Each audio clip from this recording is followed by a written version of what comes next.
Sandokan is about to land on Netflix, and the timing matters more than people realize. Because when a series arrives on Netflix, success is not automatic anymore. Being on Netflix doesn't mean being seen. In the first 24 to 48 hours, Netflix quietly decides what a show really is. An event or just another title in the catalog. In this video, I'm breaking down exactly what will decide Sandokan's fate in that window, and why this release is different for Jaan Yaman. Subscribe because understanding this moment changes how you watch everything that comes next. Let's start with the biggest misunderstanding. Most viewers think Netflix pushes everything equally. That's not true. Netflix releases hundreds of titles every year, and only a small number get real visibility. The rest exist but don't travel.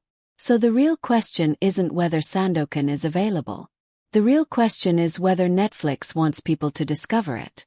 That answer appears very fast. Within the first day, one thing matters more than anything else. Can you see Sandokan without searching? Casual viewers don't type titles. They scroll. If Sandokan shows up naturally on the homepage, in banners, in top rows, in news sections, Netflix is testing it on people who didn't ask for it.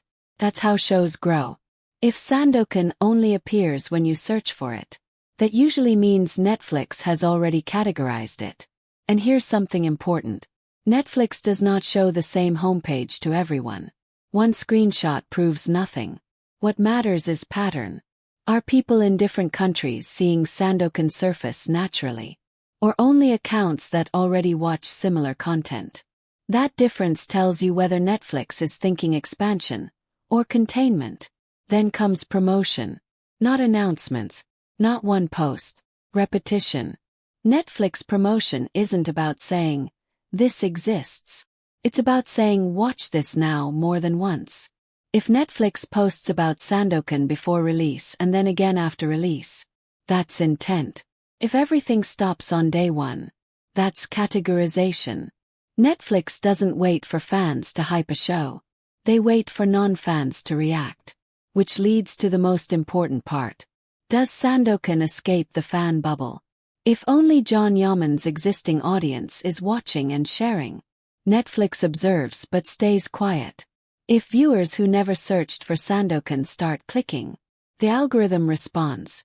That's when shows move from available to recommended. And this is why the first 48 hours are not about numbers. They're about behavior. Netflix watches how quickly people start an episode, how many finish it, whether they continue watching the platform afterward. Sandokan has advantages here.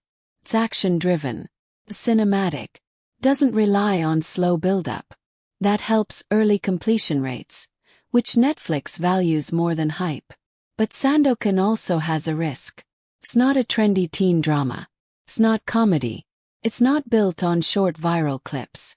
It asks the viewer to commit. And commitment is what Netflix tests hardest. This release also matters for Jaan Yaman personally. Because Sandokan is not positioned as a regional project. It's positioned as a gateway. English language. International cast. Global platform. Netflix will quickly decide whether Jaan works as a global action-driven lead, or as a niche audience favorite. That decision doesn't happen in press interviews. It happens in data, quietly, in the background. And once Netflix decides, the trajectory locks in. So when Sandokan drops, don't ask, "Is it trending?" Ask this instead. Are people who never heard of Sandokan clicking it?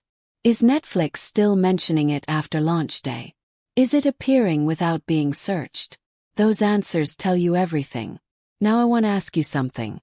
When Sandokan lands on Netflix, will you click it immediately, or wait to see the buzz?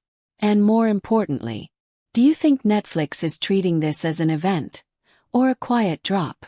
Write your answer in the comments.